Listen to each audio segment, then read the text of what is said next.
Strange question, but... No, it's very common. You'd be surprised. Kagome!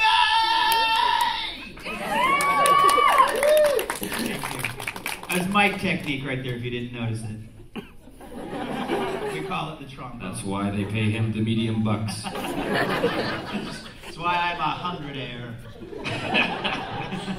All right, you with the wristband. It's funny because most of you have wristbands. Go. Okay, who do you prefer personally, Kikyo or Kagome? And even though I want your opinion, could you answer in Inuyasha's voice? Why not both? Right? I wish I spoke Spanish because then I could do the old El Paso ad. The little girl. Okay.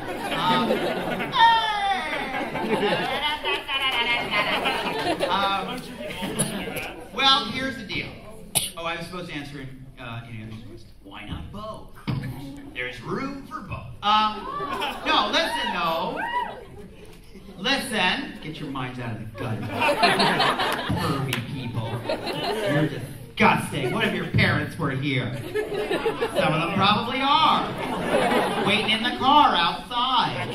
Hurry up! I gotta get back for the game.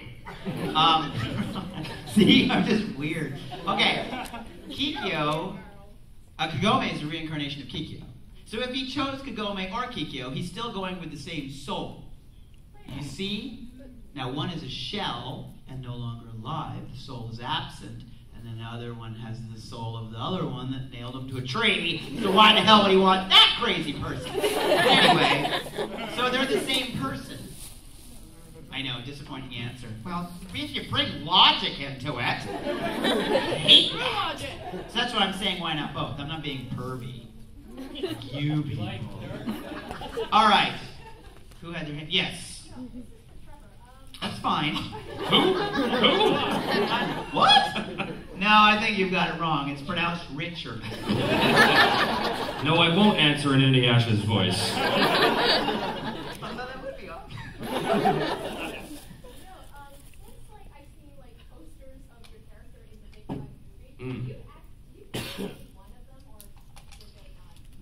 My favorite picture they did was they made a big recreation in my evil lair, a big recreation of that painting on the ceiling of the church. What do they call that? Sistine Chapel. They're in conclave there right now. Well, you've got reading magazine.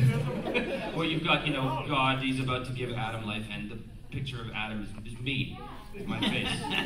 Yeah, and I really wanted that, but it was about 16 feet long. They actually mocked it up, they didn't CG it. No, it was an actual mock-up. Wow. It was tremendous. That's awesome. But I couldn't fit it in my mini. So I had to give it back. I just have the visual of you trying to fit it. Give it full clap! Big trunk, my ass. Then you get flooding back into production. Here! Roomy. It's not roomy. It can't fit the 16-foot long Baloney. Just strap it in. Anyway, yeah, I would have loved to have had that. And people said, well, what were you going to do with it? And I said I was going to put it on my ceiling over my bed. Because I am pervy. Unlike... No, just kidding. But I really would have. This panel has now become an 18+. Please ask if you're under 18 or a plus. Okay. Now, there are only two people asking questions, apparently. Beanie Boy and Eyebrow Girl. Now, listen. I need two more people from this side, or I'm going to start picking people. Pick them. I know. It's like, oh my God! It's like school again!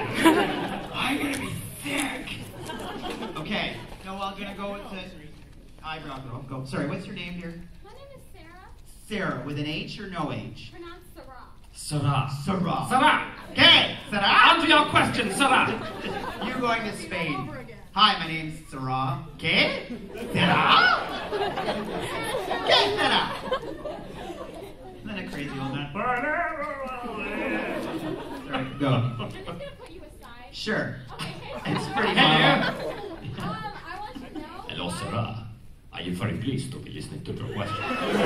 Because for some reason we are in Spain. No, I don't know. Yes, go ahead. It's for me.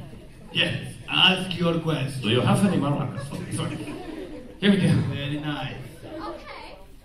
I would like to know why you chose to be a talking dog with fuzzy butts. Buns Well, the thing about being a talking dog is that there's a lot of money involved. Shows? Yes, I'd like to say that I chose to do that job, but I suspect it's closer that they chose me. We begged. We're going to have to eat the children. It's Johnny Test is a great show. I love it, love it, love it. So much fun. I, of course, was not the original Dookie. The original Dookie was Louis Cirillo, but he had to leave the country to go get married. Brazil. And so they needed to replace Dookie, and so they, for some reason, called me. I didn't know why. But it's great show. The writing is so much fun. And, oh, we laugh. Oh, we laugh. Oh, it's so great. No, I do love it. But apparently there was, when the first episode with my replacement voice came out, there was a student of mine who said, you should see this. And he went to this YouTube site where there was a very angry fan who was basically screaming into the camera, Dick Frick! Johnny Test forever! And he was very upset, and I'm like, wow, really? What did I do to your parents to make you hate me this much? Obviously, I've done something to somebody in your family because, wow, I'm just an actor, man. But, so that was whatever. I wrote him an angry letter. No, I didn't. I take those things as a badge of honor, honestly. I do, yeah. If I can engender that much passion if I got you that mad, that's right. I've done my job. Just for laughing, like, if that can make people murderously angry, I've done my job. Sometimes people just need to go for a walk. That's right. You with the arm. Not Beanie Boy with the arm, but you with the arm. Okay, this question's for both of you. Perfect. So the first one, what's it like hearing your own voice in a TV show? Like when you rewatch it, is it really weird, or is it just like, yeah, I'm like any other voice? Awesome. I don't know. I don't necessarily watch a lot of I don't really watch the shows that I do, to be honest with you. Sometimes they come on, and sometimes I go, oh, that's fun. But for the most part, I don't really get a chance to watch them. But yeah, it's fun. It's cool. Especially if it's a charactery voice, like a silly voice, like Snails or whatever, like on My Little Pony. Stuff like that is just so silly and funny and whatever to me that it's just one of those go-to voices I have anyway. We have a lot of go-to voices that we do. Voice actors meeting each other is hilarious. Well, to us. To you, it's like, shut up! You suck at those. But we all do these voices. And I particularly do voices that will never be on any shows because they're borderline offensive. Or whole line offensive.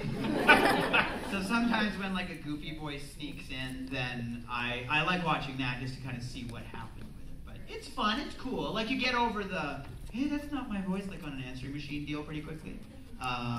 Because you actually hear it in real time through the cans when you're recording it, right? So you kind of hear already what it's going to sound like. As opposed to an answering machine, which is really tinny and has a crap mic, and you're like, is that me? That doesn't sound like me. But hi, it's Richard. Please call me back. But when they add the music and the production and all that cool, stuff, yeah. and you go, I'm on the TV.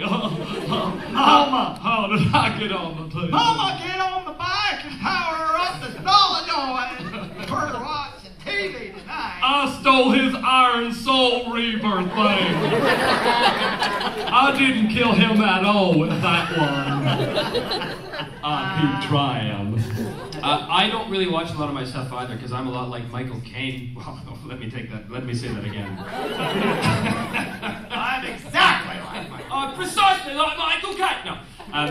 No, Michael Caine, by all reports, he very rarely watches his own stuff because he's very, very critical of his own stuff. And that's the same with me. I'm extraordinarily critical of myself. So when I see a show, all I hear are the mistakes. All I hear is, oh, I could have done that so much better. So I'm a nightmare to watch one of my shows with, actually. Hey, you should watch this. No, I suck. We did Joss Whedon's X-Men, Astonishing X-Men. And I was Colossus with that one. And I remember when they were mixing that over at Coco Studios, Wes, the technician, he's mixing the sound, and he goes, hey, do you want to see this? And I'm like, yeah, this is really cool. I'm going to see myself as an X-Man. So I walk in there, and they're mixing it, and he goes, and he's this big scene where I'm talking to Professor X, and it's this very dramatic thing. And he goes, pretty cool, eh? And I said to him, why do they keep hiring me? Because he's like, what are you talking about? I'm like, I just can't hear it. I had to flee, so. When I started out in the business, we did a show called Black Stallion, and in those days they would, well, they still do, but something called dailies, right? So you shoot this thing, and then they go and they do the transfer, and they send it back the next day. You'd see the rushes from the day before, like what you shot the day before. And I used to go in and watch dailies for the first month of shooting, and I had to stop. So I was like, I look like an idiot, I sound like an idiot, look like an idiot, sound like an idiot. So it just became really hypercritical, and my work started to really suck. So I had to stop. And then since then, I really don't watch a lot of stuff. Maybe